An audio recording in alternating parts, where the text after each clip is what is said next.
Bonsoir à toutes et à tous et merci d'être au rendez-vous de ce 20h. Voici les titres. L'engagement du président Macky Sall pour le développement de l'Afrique, salué par son homologue chinois.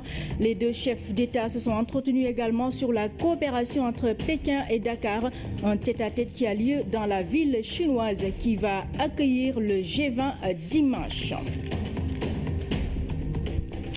Plus d'une tonne 500 de 1000 à l'hectare, c'est ce que cela donne quand on se conforme aux bonnes pratiques culturelles. Les producteurs de canne à Diourbel le réussissent presque chaque année. Cette présente campagne ne fera pas exception. Pendant ce temps, les riziculteurs de la vallée de Nguette se donnent à fond pour relever le défi de l'autosuffisance en riz. On fera le point dans notre série consacrée au suivi de la campagne agricole. Ils sont les premiers à être amenés à soigner l'image de leur pays et à mener la politique étrangère dans les pays d'accueil. C'est pour ainsi parler des ambassadeurs, les diplomates, ces diplomates donc de premier rang à l'honneur dans la rubrique métier, leur carrière et leur mission en détail. C'est connu, pendant le mois de septembre, beaucoup d'élèves suivent des cours de vacances pour prendre une longueur d'avance sur le programme. Toutefois, le rythme est plus relax. Carnet Vacances nous plonge dans l'ambiance de ces salles de cours. Les vacances vibrent aussi au rythme du national populaire. Nous irons à Thiénaba où la passion des navétanes est vécue sans violence. Mesdames, Messieurs, bienvenue dans ce journal. Je le disais tantôt, le président chinois a salué l'engagement du président Macky Sall pour l'intégration africaine et le développement du continent. La coopération entre Dakar et Pékin était aussi au menu des échanges entre les deux chefs d'État dans la ville chinoise qui va abriter le G20 dimanche prochain. Envoyé spécial Oumar Nyinga. C'est une rencontre de haut niveau qui traduit la profondeur des relations entre le Sénégal et la Chine.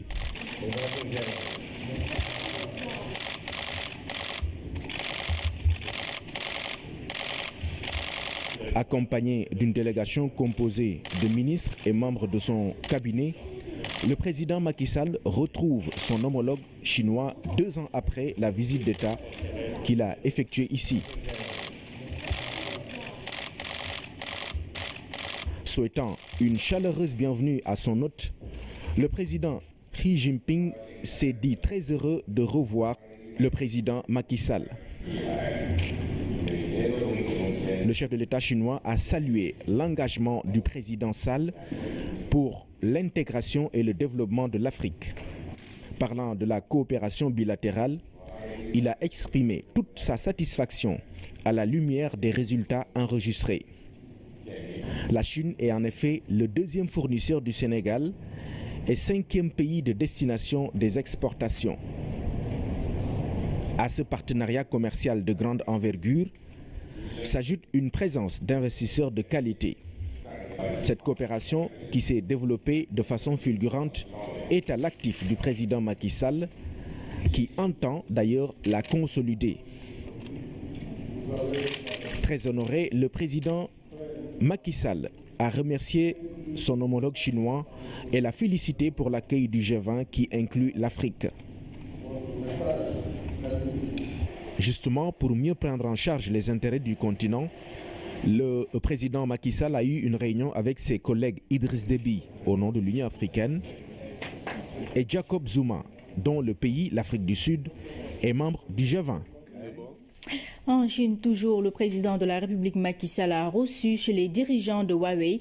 La structure déjà présente au Sénégal va travailler à la création d'emplois massifs dans les TIC. À cet effet, des jeunes Sénégalais sont envoyés en Chine pour une formation. Vincent Sun est au micro de Oumar Nyinga.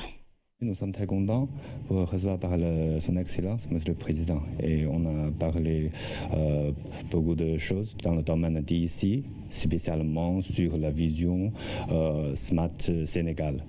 Comment on peut gérer le projet pour atteindre le but.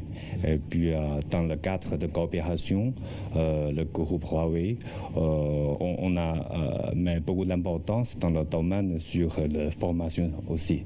Pas seulement pour le projet, aussi on a pensé beaucoup dans le domaine de formation, comment aider le Sénégal, les jeunes Sénégal, pour avoir la technologie, de nouvelles technologies sur une l'innovation. Et puis, même tout à l'heure, on fait une petite donation, c'est sur la coopération de Future Seas. On dit Future Seas, c'est-à-dire on va choisir les jeunes Sénégal, envoyer en Chine à Huawei pour former, pour donner de nouvelles visions sur la technologie.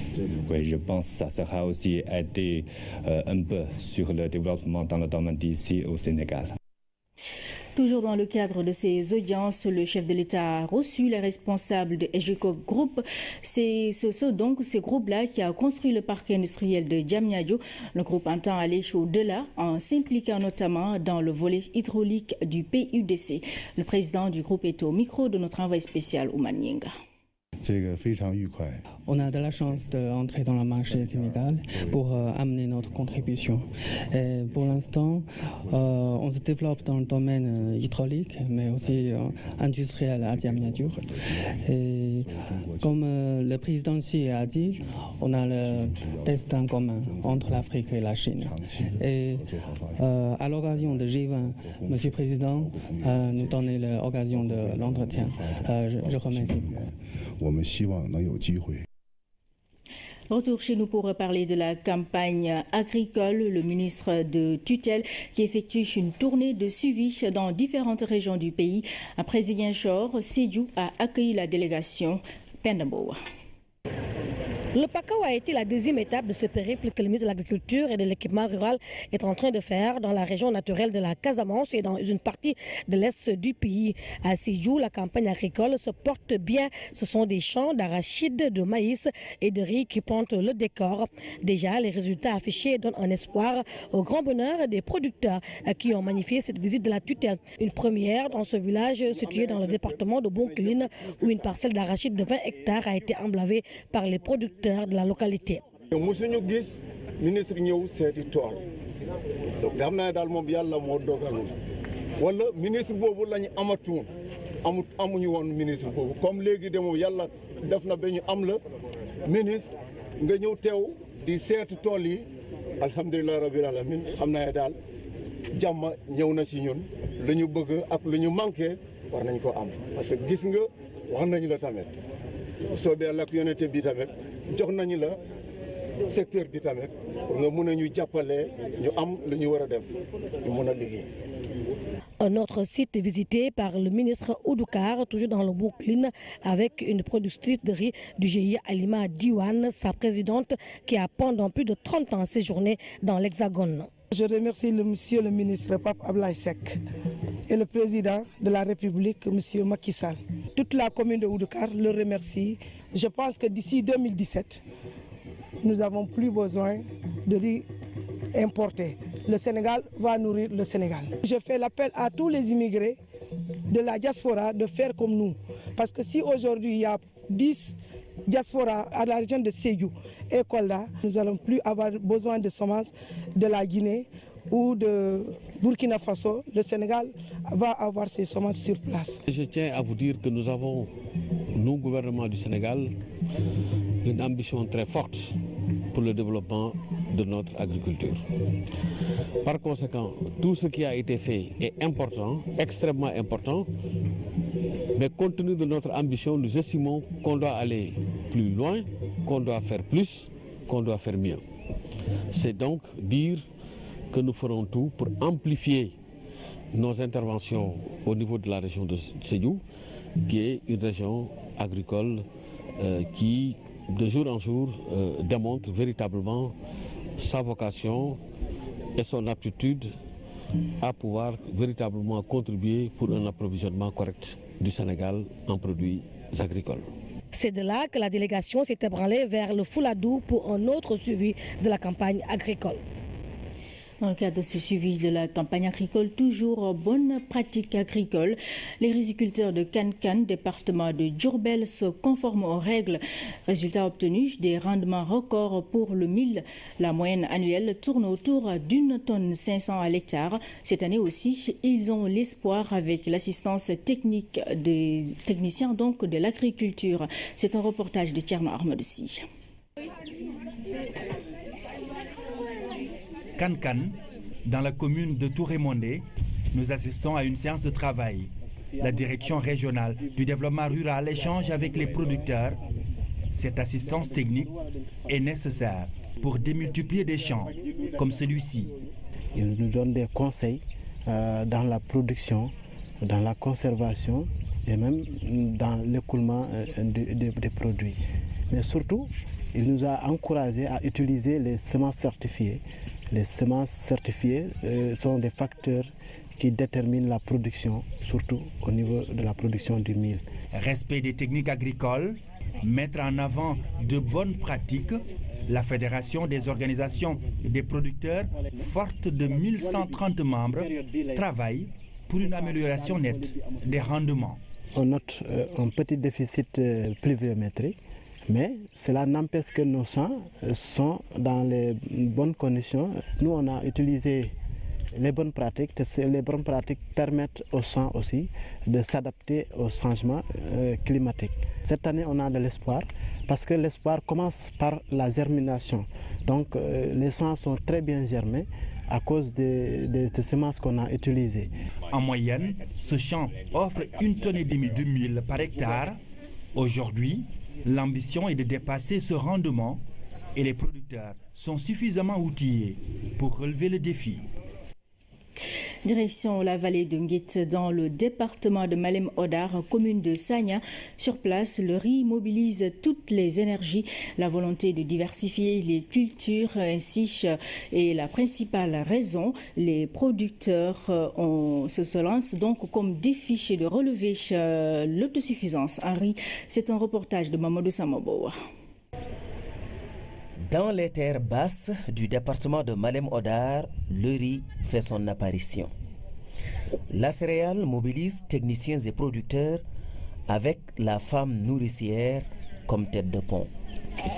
Un grenier vide affecte avant tout la femme. C'est pourquoi, quand il n'y a pas de riz, nous ne savons que faire, surtout pour les enfants.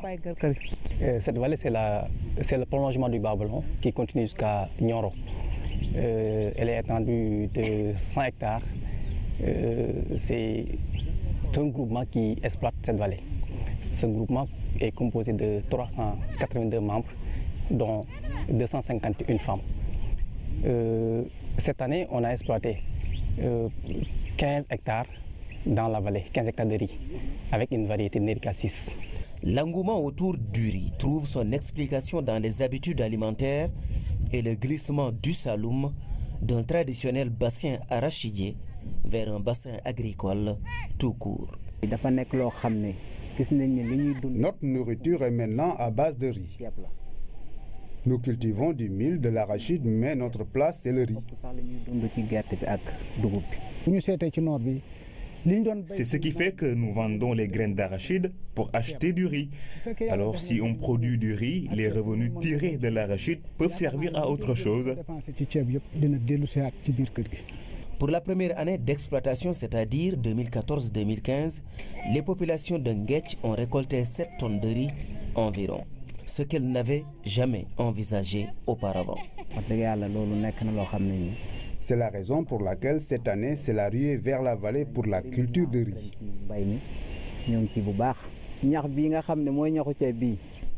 Aussi, la paille sert à l'alimentation du bétail.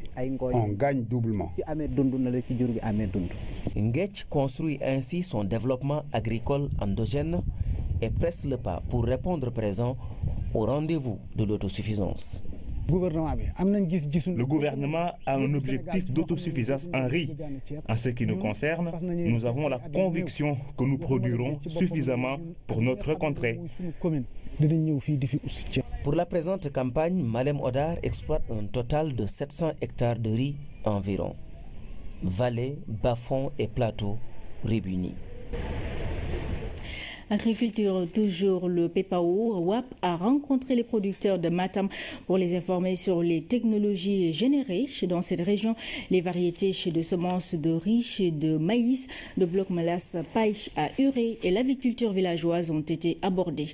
Compte rendu Hamidou Diop. À 7 km de Ourossogui se trouve Ogo. Ici, le forum organisé par la WAPPAO vise à rencontrer les porteurs de projets technologiques et sensibiliser les producteurs. Réunis en groupement, les femmes du village ont montré ces produits agroalimentaires, ce qui témoigne de leur détermination à développer l'agriculture. Le WAPPAO, grâce aux technologies générées, veut les accompagner et les structures d'encadrement saluent cette initiative. Ce forum est en droite ligne avec les objectifs du président de la République, à savoir les objectifs de céréales, 1 600 000 tonnes de riz, les objectifs concernant les 3 corridors céréaliers, sont maïs, mil, riz, et ça entre à droite ligne aussi avec la politique de la région, qui est une région agro-silvopastorale. Nous sommes en train donc de procéder à une large sensibilisation et information sur les technologies qui ont été générées dans le cadre du programme.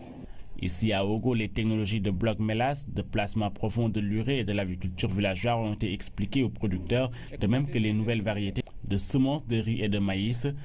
Ce travail d'échange et d'interaction mené par le WAPPAO est salué par les autorités administratives.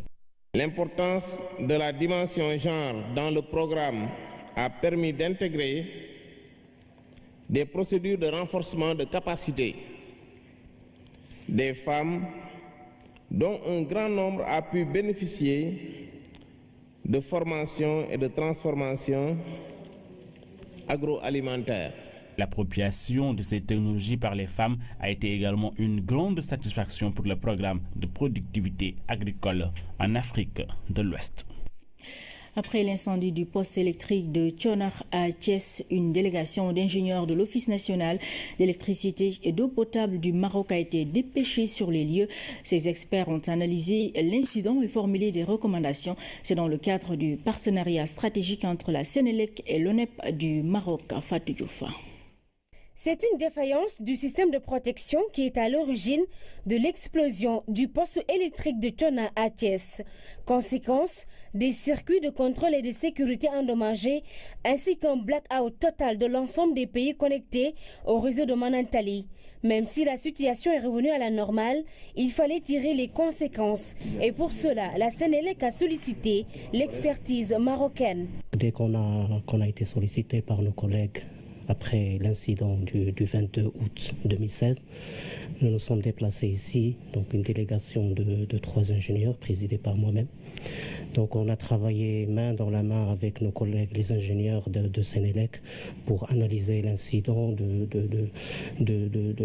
d'examiner tous les éléments techniques liés à cet incident. Donc on a essayé de déterminer l'origine d'incident. La puissance totale maximale consommée au Sénégal actuellement est environ de 550 MW, alors qu'au Maroc, elle est de 6000 MW. Le Maroc dispose donc de compétences avérées, d'une expérience longue en matière de production d'énergie électrique.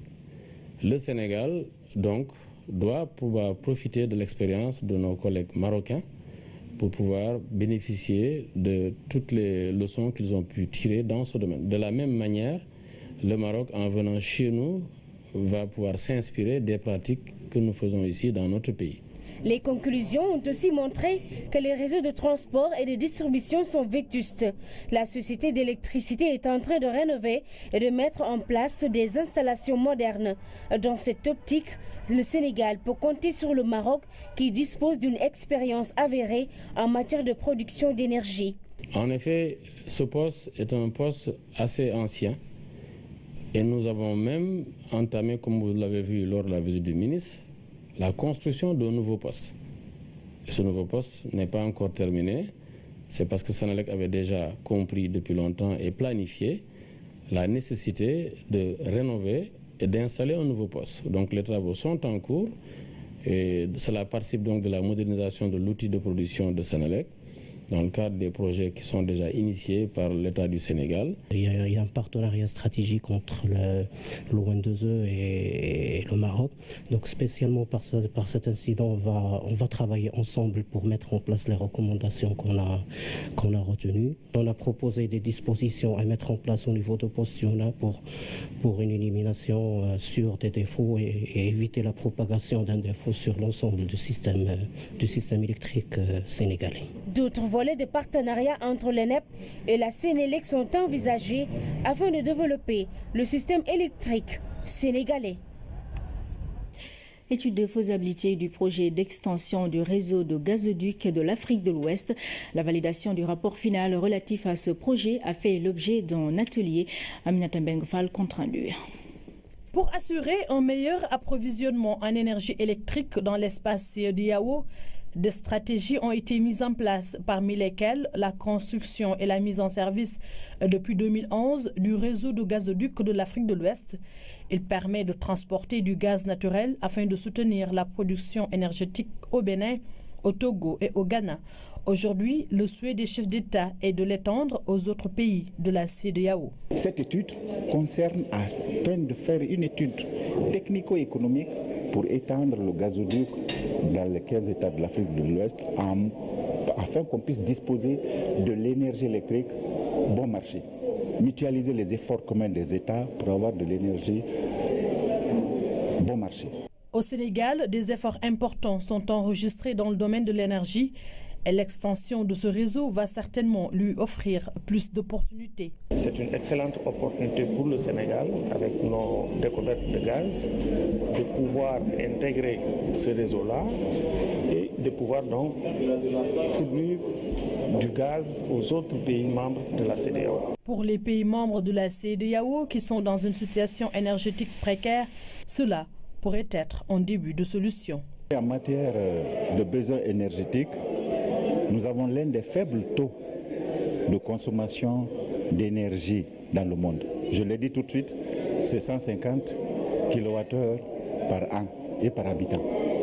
Malgré nos immenses potentialités énergétiques, nous avons du gaz en grande quantité, mais malheureusement, nous sommes pauvres, comme j'aime à le dire, en énergie électrique. La rencontre de Dakar a permis d'analyser et de faire des recommandations sur le fonctionnement du réseau et d'identifier les conditions d'extension du gazoduc aux autres États membres de la CEDEAO. Situation du secteur des télécommunications au deuxième trimestre de l'année 2016. La téléphonie mobile toujours en croissance, là où la téléphonie fixe est en baisse. Le marché de l'Internet se porte aussi bien. Résumé du rapport fourni par l'ARTP avec Aram Dao. Le parc de téléphonie mobile en nette hausse ce deuxième trimestre. Plus de 15 millions de lignes. Pour le rapport, les trois opérateurs ont grandement contribué aux 2% de hausse par rapport au trimestre précédent. Le trafic SMS a par contre chuté, 397 millions d'unités contre 410. Toujours est-il que le taux de pénétration de la téléphonie mobile dépasse les 116%. Pendant ce temps, la tendance est toujours baissière du côté de la téléphonie fixe, 290 524 lignes, près de 2% de baisse, due aux lignes professionnelles, lignes publiques et lignes résidentielles qui ont toutes chuté. Le rapport s'est également penché sur le marché de l'Internet qui a enregistré une hausse de 4%, avec plus de 8 millions d'usagers. Le taux de pénétration s'élève à 60%, une progression.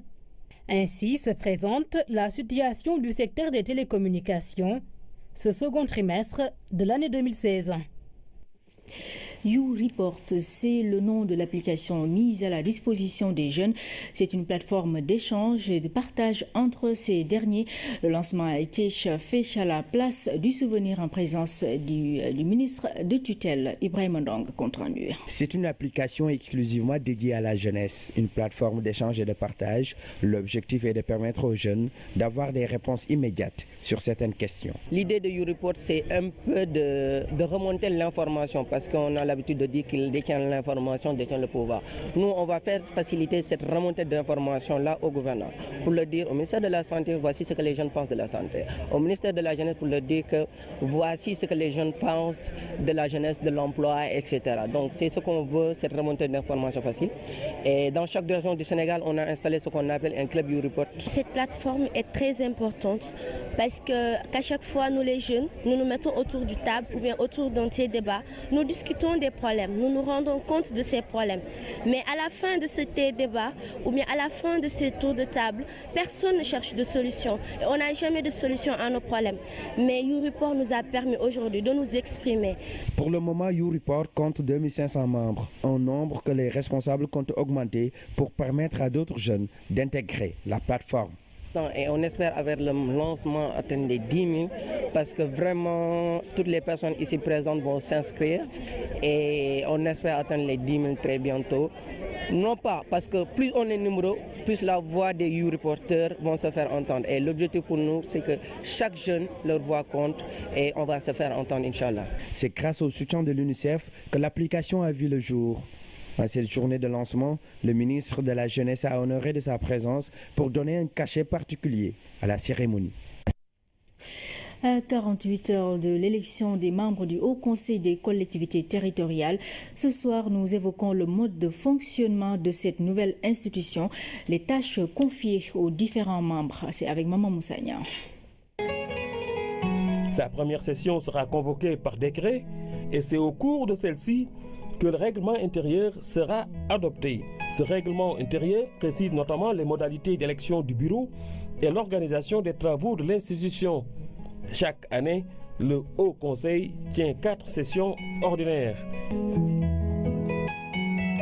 Il est à signaler que le Haut Conseil peut être aussi convoqué par décret pour une session extraordinaire. 2 mois sont prévus pour les sessions ordinaires, 1 mois pour les sessions extraordinaires. À l'instar de l'Assemblée nationale, au Haut Conseil, les séances sont publiques, sauf décision contraire de l'Assemblée. Pour les éclairages sur les questions d'actualité, les membres du gouvernement et leurs collaborateurs peuvent être entendus par les hauts conseillers s'ils le souhaitent. Le droit de vote est personnel, tant au sein de l'Assemblée qu'au sein des commissions. Justement, les 150 hauts conseillers sont répartis en commissions. Tous, à l'exception du président, sont inscrits dans ces commissions. À propos de la gestion financière de l'institution, il est à noter que le HCCT jouit d'une autonomie financière et dispose d'un comptable public. Il est soumis aux règles de la comptabilité publique.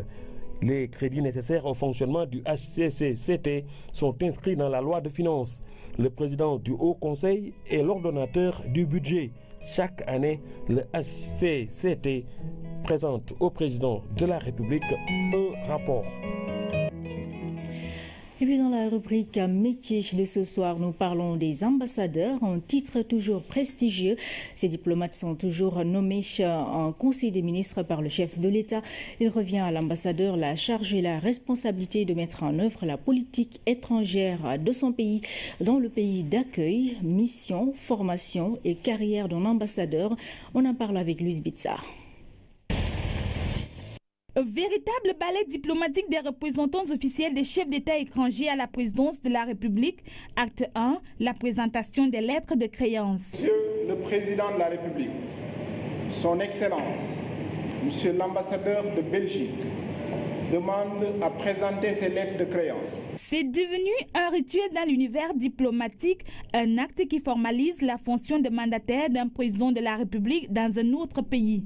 Ce sont des lettres signées par mon chef d'État, par le roi, pour signaler à votre chef d'État, le président Macky Sall, que je suis bel et bien son représentant. Et dans cette lettre, mon chef d'État demande à votre chef d'État de m'accepter comme son représentant dans votre pays. Après cet acte, il est alors accrédité et jouit pleinement des immunités et privilèges garantis par le droit international. C'est le cas de l'ambassadeur du Royaume des Pays-Bas au Sénégal. Et dans cette lettre, elle écrit que moi je suis son représentant et elle demande au président Macky Sall que je lui donne, qu'il me donne tout le soutien et qu'elle me fait confiance pour développer les relations entre le Sénégal et les Pays-Bas.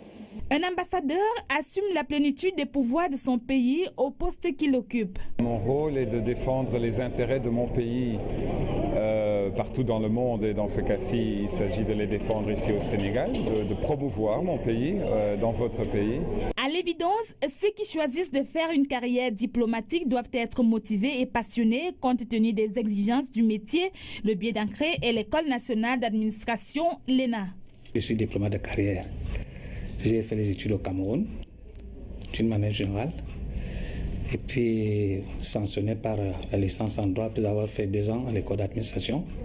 Qu'ils soient européens, africains, américains ou asiatiques, les ambassadeurs ont tous ou presque les mêmes missions. Ces missions sont multiples. Je peux dire que l'ambassadeur a 2 sortes de missions. Une mission politique et diplomatique et une mission consulaire. La mission politique et diplomatique, c'est-à-dire c'est renforcer les rapports entre le Cameroun et le pays d'accréditation, le Sénégal. Les rapports économiques, les rapports politiques, les rapports culturels, autant de rapports. Ça, c'est au niveau donc politique et diplomatique. Le volet qu'on appelle consulaire, toutes les questions de visa. Donc, chaque fois qu'un Sénégalais veut voyager en Belgique, il doit passer par chez nous pour obtenir un visa. Donc, nous avons toute une administration consulaire, disons. Un plénipotentiaire à ne pas confondre avec les ambassadeurs de bonne volonté de l'UNESCO. Ces derniers sont des personnalités qui utilisent leur renommée pour diffuser les idéaux de l'UNESCO et non des diplomates. Le métier de diplomate a plusieurs facettes, mais le volet prépondérant est celui de la coopération au développement.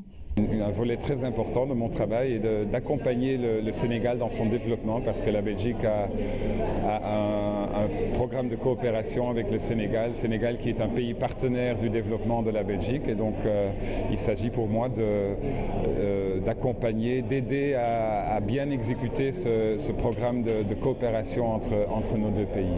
Au fil des années, ils sont évalués à partir du cahier de charges qui contient des objectifs bien assignés par leur chef d'État.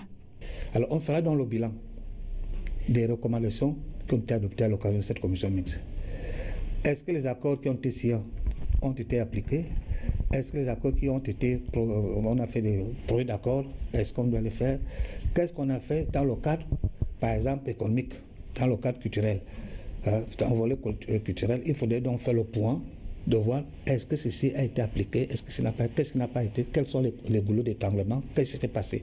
Espionnage et diplomatie ont été associés de longue date, à tort ou à raison. Avec les avancées dans les technologies de l'information, un tel lien serait plus simple, même si on s'en défend. Non, je ne suis pas d'espion. Vous pouvez venir avec moi 24 heures sur 24. J'ai rien à cacher. Surtout pas pour un État allié et ami comme le Sénégal. Un ambassadeur envoie des télégrammes, donc des rapports codés et secrets d'ici à mes autorités à La Haye pour dire ce qu'il se passe ici et avec des analyses. Au quotidien, des difficultés, il y en a. Certains qui sont, par exemple, expulsés des pays d'Europe, qui viennent ici au Sénégal, pensent que nous devons les rapatrier au Cameroun immédiatement. Ce que nous faisons à nos moyens. Être ambassadeur, un titre prestigieux, une fonction qui ouvre beaucoup de portes. Tous les 4 ans, ils changent de pays pour d'autres aventures. Plus que le salaire, ce sont les rencontres, les contacts et les expériences diverses qui sont appréciées dans une telle occupation. Au payer, je dois dire que c'est moyen, parce que bon, somme toute, nous sommes fonctionnaires, et les fonctionnaires sont pas les hommes les plus riches du monde. Hein. Pour devenir riche, il faut devenir homme d'affaires, je crois. A souligner que de nos jours, il ne suffit plus de faire des études en diplomatie pour devenir ambassadeur. Le champ s'est élargi. On y retrouve de plus en plus de nouveaux profils, généraux, enseignants, journalistes et autres. Voilà pour la rubrique métier, aujourd'hui consacrée aux ambassadeurs. Et puis à quelques jours de la Tabaski, l'heure est aux commandes de chaussures chez les cordonniers de la Médina. Une bonne partie de la clientèle vient pour l'instant de la sous-région. Les Sénégalais, eux, préfèrent attendre la dernière minute, déplorent les vendeurs de chaussures. Un tour à la rue 11 avec Koumba Diakhatemar. Ambiance de veille de Tabaski à la rue 11 de la Médina. Les cordonniers sont en plein dans la fabrication et la vente de chaussures. Bon, nous avons déjà livré beaucoup de commandes. Il ne reste que peu, quoi. Comme ça ne marche pas trop cette année, c'est ça qui fait la différence. On est à une semaine ou bien 2 semaines de la Tabaski. On a commencé de voir des gens qui viennent ici. Presque tous les clients rencontrés sur place viennent de la sous-région. Les Togolais, les Ghanéens, même ici, même il y a des commandes il y a des gens qui nous viennent de France, tout ça. Hein. Alassane a fini de faire ses sachets. Il est commerçant mauritanien. Il a acheté pour la Tabaski plus de 500 paires de chaussures made in Sénégal.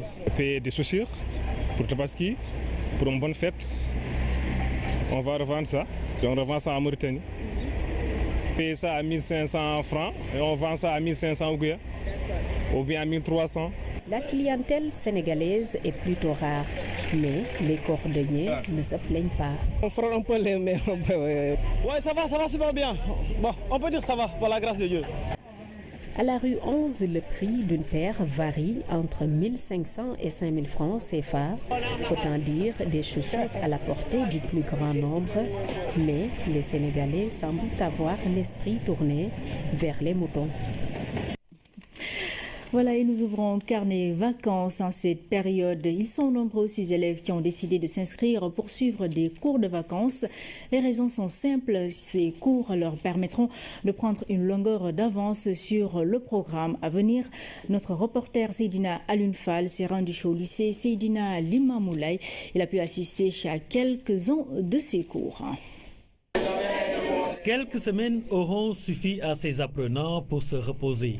3 mois de farniente, pas question pour ces élèves. Il est 10h au lycée Seydina Limamoulaye de Guédiawaye. Ces apprentis scientifiques s'attellent sous la supervision de leur encadreur à calculer la puissance d'une force. L'année prochaine, je dois faire la première S1 et on m'a dit que ce n'était pas du tout facile, donc j'ai jugé nécessaire de venir ici pour pouvoir quand même me mettre dans le banc de la série S1. Ici, vraiment, les cours de vacances font de sorte que l'élève a une avance sur son programme. Et il nous arrive, et certainement ça sera le cas cette année-ci, de faire le premier semestre dans certaines disciplines. Comme pour ne pas dire qu'en PC, en tout cas, nous sommes déjà à la fin du premier chapitre et qui est fait intégralement et nous allons entamer la série d'exercices. Donc à l'ouverture des classes, ces élèves ne seront pas dépaysés. Ils verront l'importance de ces cours. Parce que ce sera toujours la définition. De l'autre côté, les littéraires cogitent. Platon et Aristote figurent parmi les penseurs du jour. La classe de terminale, ce n'est pas une classe du tout facile. Pour essayer de trouver le niveau, il faut faire le cours de vacances. Rester 3 mois de cours de vacances sans rien faire, sans apprendre à jouer, les suivants perdent encore beaucoup de choses. Ici, vous avez l'expression du vecteur AF. Cela fait maintenant plus d'une décennie qu'on organise ces cours de vacances ici au lycée Seydina Limamoulaye. Les élèves viennent de partout, de Dakar et même des régions. Il faut dire que toutes les séries sont représentées. Comme nous sommes dans un lycée, c'est à partir du second cycle. Donc des classes de seconde, des classes de première, des classes de terminale. Mais également de toutes les séries, ça veut dire des séries L1, des séries L2 et des séries S. Il faut dire que également le public, enfin la population scolaire que nous accueillons ne vient pas strictement du lycée Limamoulaye. Je vous dis qu'il y a des gens qui viennent à Dakar rien que pour avoir la possibilité d'assister à ces cours de vacances qu'on organise au niveau du lycée Limamoulaye. Les cours de vacances permettent aux apprenants de prendre une avance certaine et de s'imprégner du programme qu'ils devront étudier. Monnayer quelques semaines de repos ne sera donc que bénéfique pour ces élèves. Vacances riment aussi avec Navétane, le national populaire bat son plein, comme c'est le cas à Thiénaba dans la région de Thiès. Dans cette localité, les jeunes ont reçu une gestion pacifique de l'organisation des Navétanes. Un bel exemple de Navétane sans violence, c'est un reportage de Koumbadia Khatemar. Thiénaba, à l'heure des Navétanes, nous sommes au quartier général de l'association sportive et culturelle Renaissance de Kermagay.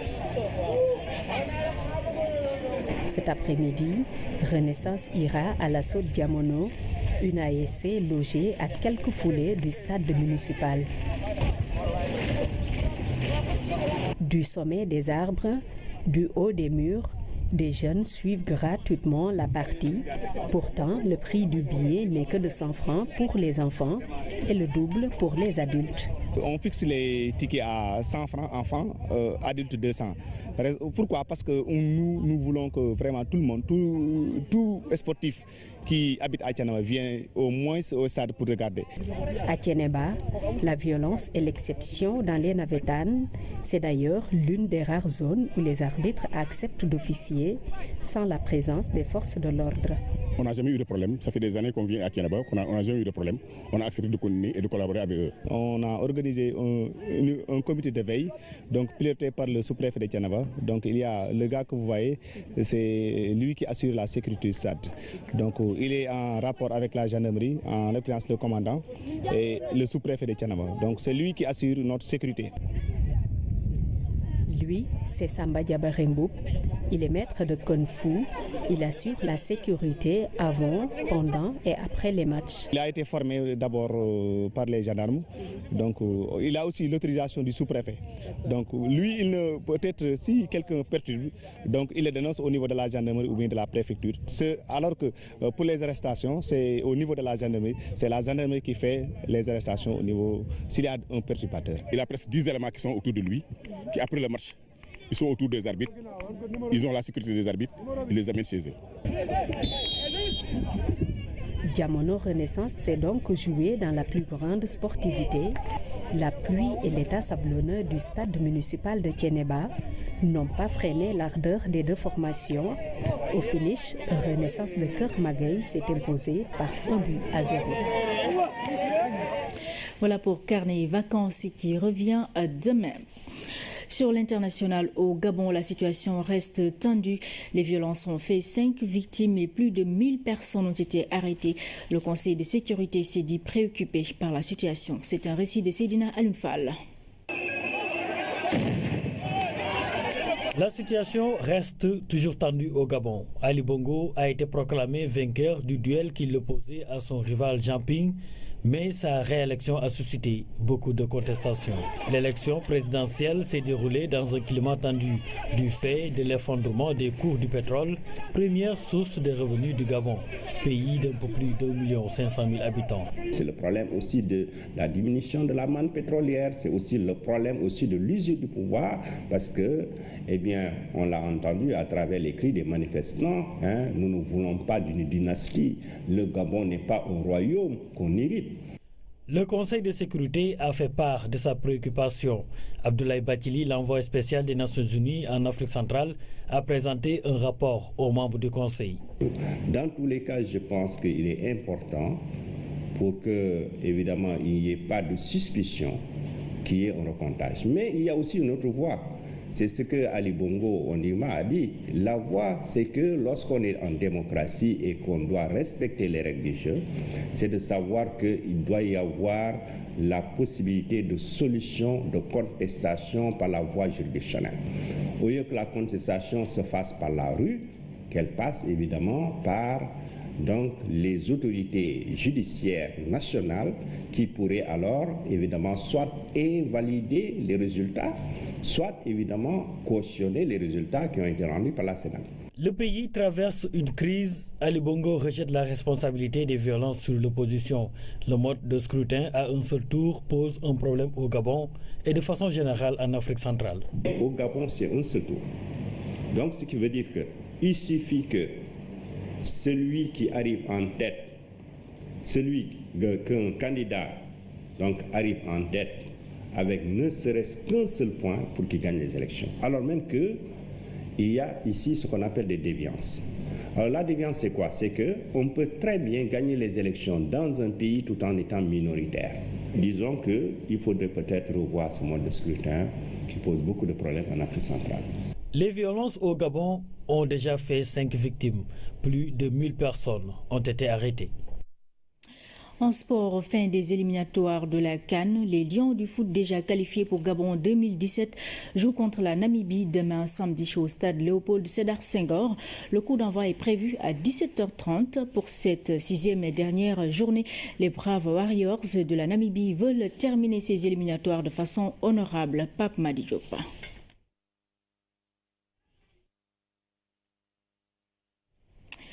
Apparemment, le sujet de Pape Madi Diop n'est pas encore prêt. Nous le retrouverons dans nos prochaines éditions. Voilà, il me semble que le sujet de Pape Madi Diop est en place. Je vous le disais tout à l'heure. Fin donc des éliminatoires de la CAN. Les Lions du foot déjà qualifiés pour Gabon 2017 jouent contre la Namibie demain samedi au stade Léopold Sédar Senghor. Le coup d'envoi est prévu à 17h30 pour cette 6e et dernière journée. Les Braves Warriors veulent terminer ces éliminatoires de façon honorable. Nous retrouvons Pape Madi Diop. Très applaudis à leur arrivée au stade Léopold Sédar Senghor, les Braves Warriors ont vécu à leur manière la teranga sénégalaise. Les Lions du Sénégal ne sont pas des ennemis pour les Braves Warriors, mais des adversaires le temps de match d'un après-midi d'une 6e journée. Nous ferons de notre mieux avec bien entendu respect. Ils jouent à domicile, ils auront le soutien du public, mais nous aussi nous jouerons notre rôle. L'entraîneur nous a assez bien préparés. Nous venons donc ici pour un résultat positif. Ce ne sera pas un match facile, mais nous sommes préparés à faire face.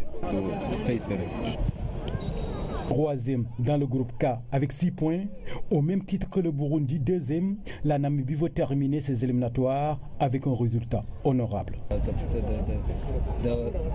Nous sommes désormais focalisés sur les éliminatoires de 2019, mais dans ce sillage, nous devons nous améliorer. C'est pourquoi nous devons terminer sur une note positive. La sélection namibienne est un groupe composé de joueurs locaux et d'expatriés, évoluant pour la plupart au Botswana et en Afrique du Sud. Voilà, et puis ces gestes de cœur du cœur des Lions du foot qui ont rendu une visite aux enfants malades de l'hôpital Albert Royer. Nous retrouvons Pape Madi Diop. Ils n'ont pas seulement de l'énergie pour jouer au football, ils ont aussi du cœur, mais surtout du temps à réserver au mômes. À Albert Royer, les Lions du foot ont vu, ils ont entendu, ils ont appris. Ils ont exprimé leur côté sentimental et émotionnel et ont fini par exprimer à juste titre la valeur de leurs gestes. Il ne faut pas oublier que ces enfants, c'est l'avenir du peuple.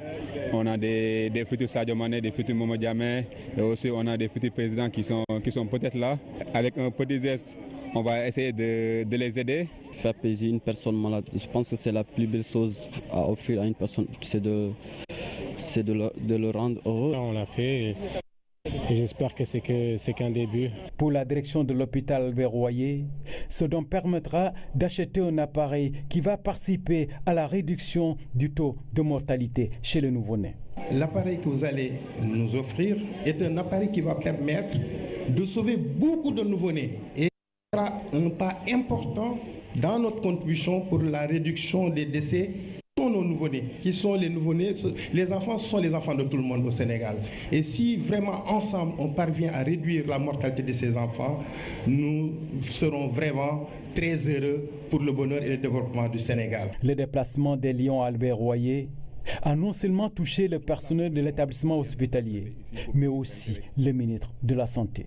Cet hôpital est un hôpital qui joue un rôle extrêmement important au Sénégal, mais également dans la sous-région. Et tout ce qui sera fait pour aider l'hôpital le sera pour aider les jeunes, aider ces enfants qui souffrent. Je voudrais vous dire, et je réponds à M. le Président de la République, de ce geste que vous avez fait, parce que c'est quelque chose, je suis sûr qu'il appréciera. Le football ne développe pas seulement des aptitudes physiques chez les hommes, mais participe aussi à rapprocher les êtres de différentes générations, comme c'est le cas à l'occasion. Ministre bi di nuyu directeur di nuyu ñëpp ñu fi toog di nuyu sama waa ji Sadio Mané day bàyyi nag di football di génn bal bi génn si tuuti yi nga topp ko di gërëm ñëpp di gërëm Aliou Cissé di gërëm ñëpp waaw di leen ñaanal nag yàlla ñu yàlla defal jàmm. Voilà donc l'ambiance à l'hôpital Albert Royer. Et puis cette information qui vient de nous parvenir, la Commission nationale de concertation sur le croissant lunaire qui s'est réunie ce soir il y a quelques instants dans les locaux de la RTS. Il ressort que la Tabaski sera célébrée le 12 de ce mois. Écoutons à ce propos le président de la Commission, Ahmed Ian Thiam. nous venons de sculpter le croissant lunaire, nous, Commission nationale de concertation sur le croissant lunaire. Il est prouvé que le croissant lunaire a été aperçu dans plusieurs endroits au Sénégal. Je cite Tivaouane, la ville de Seydi El Hadji Malick Sy, Touba, la ville de Cheikh Ahmadou Bamba, Khadimoul Moustapha, Kaolack, la ville de Cheikh al-Islam Al-Hadji Ibrahima Niass et Al-Hadji Mohamedou Aminata Niass, et Madina Gounass, Thierno Mohamedou Madina Gounass, Seydou Mohamedou Ba, Khalifa Madina Gounass. Et ici à Dakar, chez le Khalif de Mame Limamou Laye, Cheikh Ablaye Thiaw Laye. Donc la fête de Tabaski sera le 10e jour, lundi 10e jour du mois de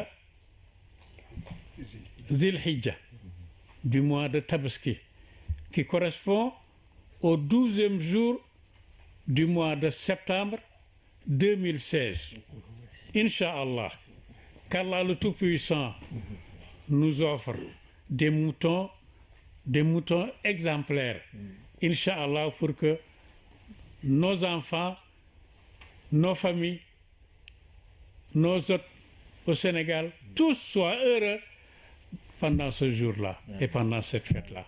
Amin. Bon. Voilà, mesdames et messieurs, ainsi se referme cette édition. Vous pourrez suivre après votre émission Anne Bia, le magazine Djaoudi spécial sur la tournée du ministre de l'Élevage et des Productions Animales à l'intérieur du pays. Une tournée qui s'inscrit dans le cadre donc des préparatifs de la Tabaski édition 2016. Djaoudi présenté par Issa Touré. Voilà, merci pour votre fidélité et très bonne soirée sur la RTS.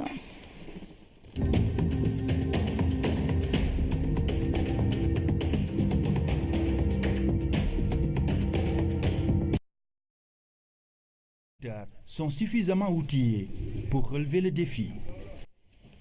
Direction la vallée de Nguit dans le département de Malem Hodar, commune de Sagna.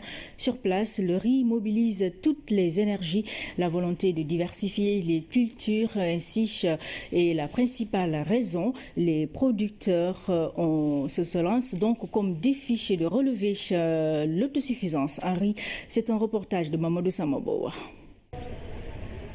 Dans les terres basses du département de Malem Hodar, le riz fait son apparition.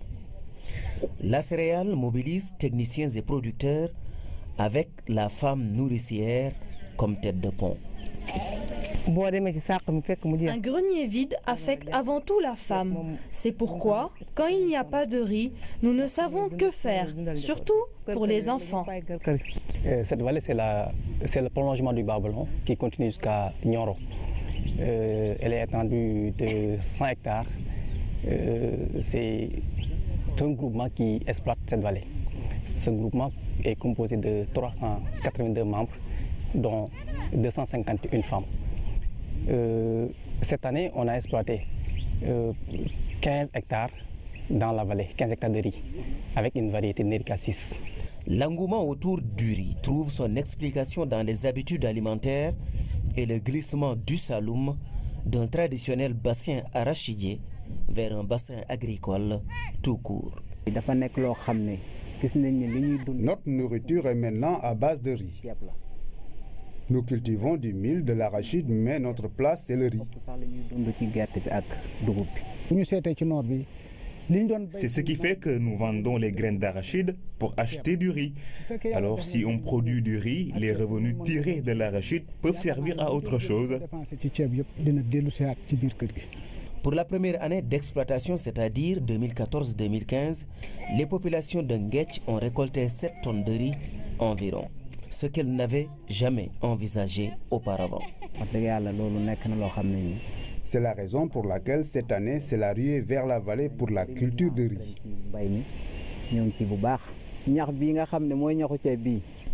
Aussi, la paille sert à l'alimentation du bétail. On gagne doublement. Nguetch construit ainsi son développement agricole endogène et presse le pas pour répondre présent au rendez-vous de l'autosuffisance. Le gouvernement a un objectif d'autosuffisance en riz. En ce qui nous concerne, nous avons la conviction que nous produirons suffisamment pour notre contrée. Voir ces semences sur place. Je tiens à vous dire que nous avons, nous, gouvernement du Sénégal, une ambition très forte pour le développement de notre agriculture. Par conséquent, tout ce qui a été fait est important, extrêmement important, mais compte tenu de notre ambition, nous estimons qu'on doit aller plus loin, qu'on doit faire plus, qu'on doit faire mieux.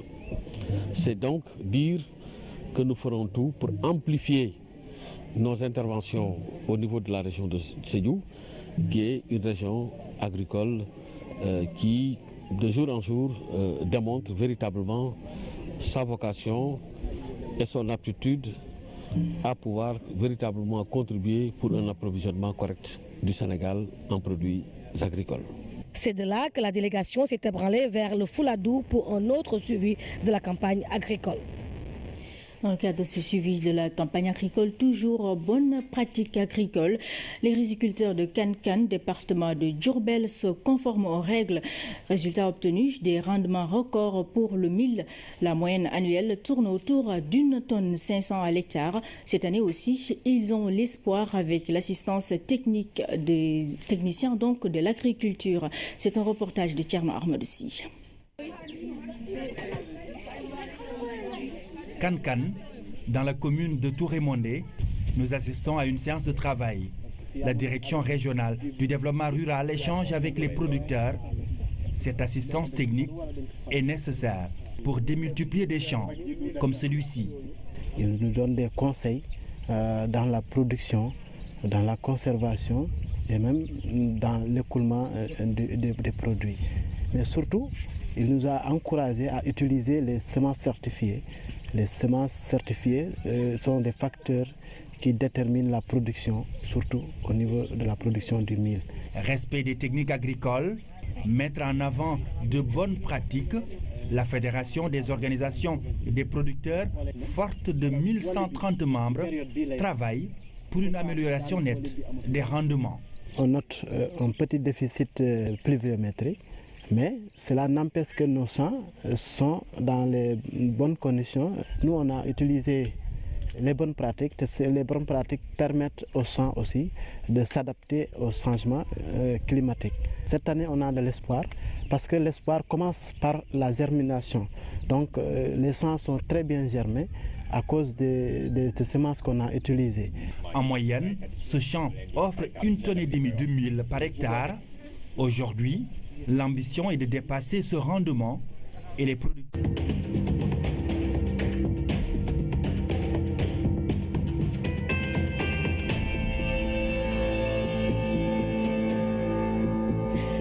Bonsoir à toutes et à tous et merci d'être au rendez-vous de ce 20h. Voici les titres.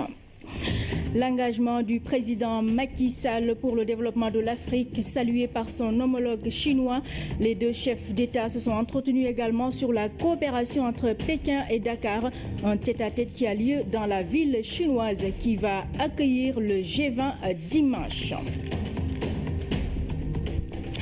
Plus d'1 tonne 500 de mil à l'hectare, c'est ce que cela donne quand on se conforme aux bonnes pratiques culturelles.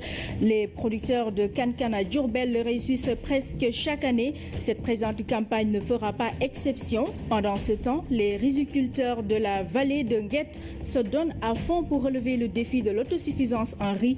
On fera le point dans notre série consacrée au suivi de la campagne agricole.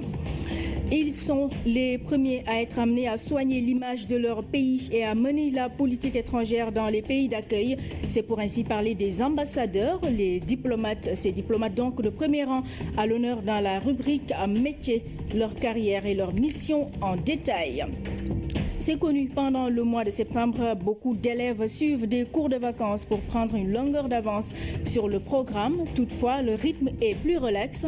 Carnet Vacances nous plonge dans l'ambiance de ces salles de cours. Les vacances vibrent aussi au rythme du national populaire. Nous irons à Thiénaba où la passion des Navétanes est vécue sans violence. Mesdames, Messieurs, bienvenue dans ce journal. Je le disais tantôt, le président chinois a salué l'engagement du président Macky Sall pour l'intégration africaine et le développement du continent. La coopération entre Dakar et Pékin était aussi au menu des échanges entre les deux chefs d'État dans la ville chinoise qui va abriter le G20 dimanche prochain. Envoyé spécial Oumar Nyinga. C'est une rencontre de haut niveau qui traduit la profondeur des relations entre le Sénégal et la Chine.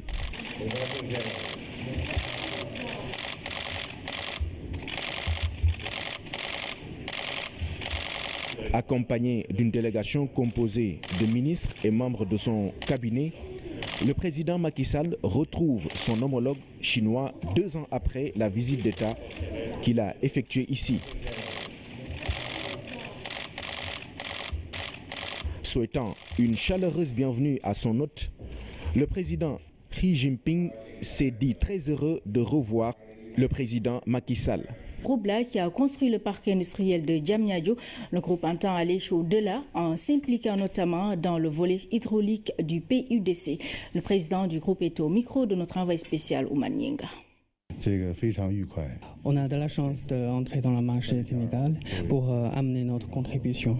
Et pour l'instant, on se développe dans le domaine hydraulique, mais aussi industriel à Diamniadio. Et comme le président Xi a dit, on a le destin commun entre l'Afrique et la Chine. Et à l'occasion de G20, Monsieur le Président nous donné l'occasion de l'entretien. Je remercie beaucoup. Retour chez nous pour parler de la campagne agricole. Le ministre de tutelle qui effectue une tournée de suivi dans différentes régions du pays. Après Ziguinchor, Sédhiou a accueilli la délégation Pendamboa. Le Pakao a été la deuxième étape de ce périple que le ministre de l'Agriculture et de l'Équipement rural est en train de faire dans la région naturelle de la Casamance et dans une partie de l'est du pays. À Sédhiou, la campagne agricole se porte bien. Ce sont des champs d'arachides, de maïs et de riz qui plantent le décor. Déjà, les résultats affichés donnent un espoir au grand bonheur des producteurs qui ont magnifié cette visite de la tutelle. Une première dans ce village situé dans le département de Bounkiling où une parcelle d'arachides de 20 hectares a été emblavée par les producteurs de la localité. ministre ñëw seeti tool donc xam naa daal moom yàlla moo dogal wala ministre boobu lañu amuñu woon ministre boobu comme léegi de moom yàlla def na ba ñu am la ministre nga ñëw teew di seeti tool yi alhamdulilah rabbil alamin xam naa daal jàmm ñëw na ci ñun lu ñu bëgg ak lu ñu manqué war nañ ko am parce que gis nga wax nañu la tamit soobee yàlla ak yonente bi tamit jox nañu la secteur bi tamit nga mën a ñu jàppale ñu am lu ñu war a def ñu mën a liggéey.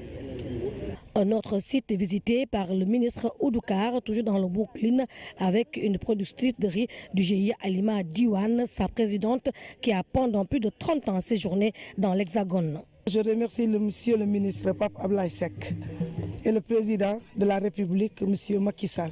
Toute la commune de Oudoukar le remercie. Je pense que d'ici 2017, nous n'avons plus besoin de riz importé. Le Sénégal va nourrir le Sénégal. Je fais l'appel à tous les immigrés de la diaspora de faire comme nous.